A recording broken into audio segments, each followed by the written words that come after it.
Ya, yang pertama dulu, tidak mungkin siapapun bisa mengikuti Rasul 100%. Tidak mungkin. Karena yang pertama, sifat-sifat beliau, kapasitas beliau berbeda dengan siapapun dari manusia. Beliau dididik oleh Allah. Beliau pilihan Allah. Beliau memiliki sifat-sifat. Beliau menghimpun semua tipe baik manusia. Ya toh? Mau seniman, beliau seniman. Mau pedagang, beliau pedagang. Mau politisi, beliau politisi. Mau sebagai suami, beliau sebagai suami. Mau beribadah, contoh, beliau terlalu banyak. Jadi kita mengikuti sesuai kemampuan kita. Ya kan? Sewaktu di dalam Al-Quran itu ada penjelasan bahwa ikutilah Nabi, sebagian sahabat seakan-akan berkata, bagaimana kamu mengikuti Nabi? Seperti pertanyaan ibu ini. Maka fattaqullaha mastata'tum, bertakwalah kepada Allah sesuai kemampuan.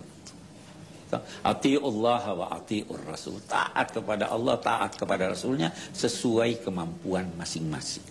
Saya kira. Ya, baik. Pertanyaan dari saya, Pak Quraisy, tadi dititipkan sama Ibu di sini. Pak Quraisy tadi menjelaskan bahwa Islam itu sangat mendukung kebudayaan setempat tentunya ya, yang baik. Nah, adakah kebudayaan baik yang dilarang, Pak, oleh Islam? Kita mau tahu dulu, yang baik ini siapa yang menetapkan baik atau buruk? Apa tolok ukur baik atau buruk? Iya kan? Iya. Karena begini, sesuatu yang baik kalau jarang dilakukan bisa jadi mungkar. Sesuatu yang buruk kalau sering dilakukan oleh masyarakat dianggap biasa, dianggap baik. Ya. Korupsi kalau sudah sering dilakukan, orang sudah maki kita, ada kesempatan kamu nggak ngambil, ya kan? Jadi baik menurut ukuran Al-Quran. Baik tidak bertentangan dengan nilai-nilai ilahi. Kalau dia baik dan tidak bertentangan dengan nilai-nilai ilahi, maka tidak mungkin dilarang oleh Islam. Jadi kan ada tolok ukurnya, toh, ada filternya.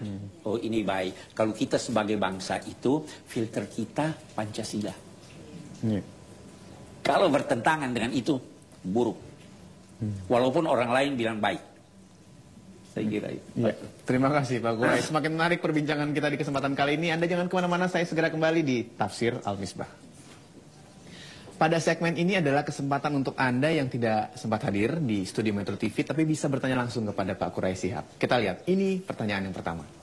Assalamualaikum Pak Quraisy, saya ingin bertanya, apakah hikmah yang bisa kita petik dengan sekian kali Al-Quran menyebutkan bahwa Rasul itu ummi? Terima kasih Pak Quraisy, saya mohon penjelasannya. Saya duga, saya tidak bisa pastikan, saya duga untuk menekankan bahwa beliau itu Rasul. Karena apa?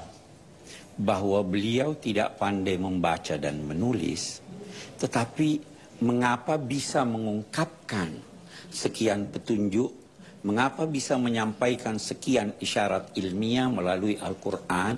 Mengapa bisa menyampaikan sekian berita gaib? Padahal beliau tidak pandai membaca dan menulis. Ini membuktikan bahwa informasi yang beliau terima itu dari Allah Subhanahu wa Ta'ala. Jadi itu saya kira salah satu hikmahnya. Ya. Jadi langsung dari Allah. Iya, bahwa ini informasi langsung dari Allah. Baik. Masih ada satu pertanyaan lagi Pak Quraisy. Kita lihat sama-sama. Pak Quraisy, saya ada pertanyaan. Menurut Islam, bagaimanakah batasan sesuatu yang menjijikan itu? Mohon penjelasannya Pak. Terima kasih. Menjijikan. Segala sesuatu yang berakibat buruk pada manusia. Itu dianggap Al-Quran itu menjijikkan. Oke. Yang kedua, boleh jadi, ini yang kedua dari kata jijik, boleh jadi dia halal, tapi Anda jijik makan. Saya bisa beri contoh. Nabi itu tidak mau makan biawak. Waktu ditanya apa dia haram, enggak, hanya saya jijik. Ya kan? Jadi itu individual. Ada orang Nabi tidak suka makan bawang mentah. Kenapa? Ini bau. Tapi itu tidak haram, ya kan? Tapi ada orang jijik merokok. Ya. Jadi bisa jadi makruh, bisa jadi haram, bisa jadi dia halal, boleh-boleh aja. Tapi itu kan makan itu kan kebiasaan ya. Jadi saya kira itu. Baik, pertanyaan dari saya sekali ini, Pak Quraish, mumpung masih ada waktu, kesempatan saya langsung bertanya kepada Pak Quraish Shihab. Bicara mengenai kapasitas manusia dan kapasitas Rasulullah, kan kita tidak bisa mengikuti semua yang dilakukan oleh Nabi Muhammad SAW. Lalu bagaimana kita memilah-milah, Pak? Apa yang harus kita ikuti, baiknya yang mana, disesuaikan dengan zaman kita sekarang? Bagus. Ada yang wajib, ikuti beliau yang wajib. Itu modal dasar. Apa yang wajib itu, kalau dari segi syariah, salat 5 waktu. Beliau lakukan salat tahajud. Beliau lakukan salat sunnah. Zakat. Keluarkan zakat. Zakat harta 2,5%. Ada sedekah. Beliau mengembangkan diri dengan belajar. Beliau ikut peperangan. Kita sekarang lihat, yang wajib Anda wajib ikuti. Setelah itu pilih-pilih yang mana yang sesuai dengan Anda. Satu orang sekarang, waduh saya sulit bangun tahajud, ya kan? Ada yang begitu. Udah deh belajar aja. Saya sulit belajar. Saya sulit puasa sunnah. Sedekah aja. Jadi sesuaikan dengan kecenderungan Anda. Karena itu memudahkan Anda. Sebab kita tidak bisa ikuti semuanya. Sudah mau tahajud, mau sholat 5 waktu, mau puasa Senin Kemis, mau belajar, mau pergi ke sini. Itu berat, itu kan? Sedangkan agama ini enggan membebani manusia dengan sesuatu yang berat. Lakukan apa yang Anda anggap. Jalan-jalan untuk menuju ke sorga itu banyak. Ya, menarik sekali bagaimana Islam itu memang bertujuan tidak menyusahkan ya Pak Quraish ya. Karena kita sama-sama ingin mendapatkan jalan menuju surga, jalannya ada banyak, dan kita bisa memilih sendiri sesuai dengan yang menyenangkan dan sesuai dengan keinginan kita. Masih ada satu segmen lagi, kesempatan kita berbincang-bincang bersama Pak Quraish. Anda jangan kemana-mana, tetap di Tafsir Al-Misbah. Masih dalam rangkaian program-program Ramadan di Metro TV, tentunya kita di Berkah Cahaya Ramadan, Tafsir Al-Misbah menemani Anda di kesempatan kali ini. Kesimpulan dari program kali ini, boleh silahkan Pak Quraish. Baik, bismillahirrahmanirrahim. Kesimpulannya, kita lihat dulu bahwa Nabi Muhammad itu ummi. Tetapi jangan duga bahwa beliau tidak berpendidikan. Karena yang mendidik beliau, adabani Rabbi fa ahsana ta'dibi. Allah yang mendidik saya dan amat baik hasil pendidikannya. Buktinya diakui oleh orang sekarang, banyak diakui oleh orang sekarang, itu yang paling hebat dalam bukunya Michael Hart itu adalah Nabi Muhammad SAW. Ya kan? Jadi jangan anggap bahwa dia dididik, tidak dididik oleh Nabi. Allamahu syadidul quwa. Beliau diajar oleh malaikat Jibril. Nah, siapa yang punya guru kayak gitu pasti hebat, ya kan? Itu satu. Jadi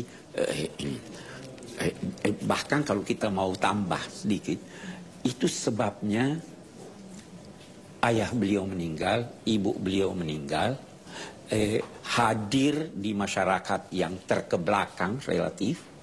Karena apa? Kalau ibunya lahir, ibunya bisa didik dia. Kalau ibunya hidup, bapaknya bisa ini. Kalau beliau membaca, bisa dipengaruhi oleh bacaan dan tulisan. Allah berkata, tidak usah ada saya yang turun tangan. Ya kan? Jadi, oke. Yang kedua, bahwa sifat, nama, keadaan Nabi Muhammad itu bisa ditemukan dalam kitab Taurat dan Injil, walaupun dalam bentuknya yang sekarang ini. Tadi saya sudah beri contohnya. Itu paling tidak penafsiran umat Islam. Okay. Yang ketiga, bahwa Nabi menganjurkan untuk mengukuhkan, melaksanakan budaya masyarakat masing-masing selama budaya itu tidak bertentangan dengan nilai-nilai agama. Mari kita punya budaya, kita hormati budaya kita. Yang selanjutnya bahwa Nabi Shallallahu Alaihi Wasallam itu diperintahkan oleh Allah untuk menyampaikan bahwa semua yang baik itu halal, semua yang buruk menjijikkan itu haram, tetapi tolok ukur baik itu adalah baik menurut tolok ukur Allah Subhanahu wa Ta'ala. Oke. Setiap orang, Nabi Shallallahu Alaihi Wasallam diutus ke seluruh manusia. Ini ayat masih di Mekah Nabi. Ada orang yang tadi berkata, nanti Nabi setelah sampai di Madinah, setelah dia lihat orang berhasil, baru dia bilang untuk seluruh manusia. Tidak. Ini ayat kita suratul A'raf itu Mekah. Sejak di Mekah Nabi sudah diperintahkan untuk seluruh manusia. Okay. Dan seluruh manusia berkewajiban percaya pada beliau, mendukung beliau, memuliakan beliau, membantu terlaksananya atau terciptanya misi beliau. Dan setiap orang hendaknya mengikuti beliau dengan cerdas. Oke. Yang terakhir barangkali adalah ayat kita yang terakhir di sini. Tadi saya katakan ini ayat-ayat ini kan bantahan kepada orang-orang Yahudi toh. Nah, dalam ayat kita ini di ayat 159 itu dikatakan wa min qaumi Musa ummatun yahduna bil haqq wa bihi ya'dilun. Jangan, kalaupun seakan-akan Allah menyatakan kalaupun ini bantahan kepada orang-orang Yahudi yang mengaku bahwa mereka lah yang dimaksud, ayat terakhir yang kita jelaskan ini menyatakan sebenarnya ada juga dari kaum Nabi Musa itu yang mengikuti kebenaran, yang percaya pada Nabi Muhammad SAW dan yang selalu menegakkan keadilan. Saya kira itu. Ya, baik. Kalau begitu terima kasih Pak Quraisy untuk bincang-bincangnya. Kita bertemu lagi di episode berikutnya. Jangan lupa Anda saksikan terus Berkah Cahaya Ramadan yang merupakan rangkaian dari program-program Ramadan di Metro TV. Tafsir Al-Misbah ayat 157 dari surat Al-Araf. Sampai seterusnya sudah kita dengarkan sama-sama di kesempatan kali ini. Kita bertemu lagi pada kesempatan berikutnya. Saya Hilbram Dunar. Wassalamualaikum warahmatullahi wabarakatuh. Waalaikumsalam.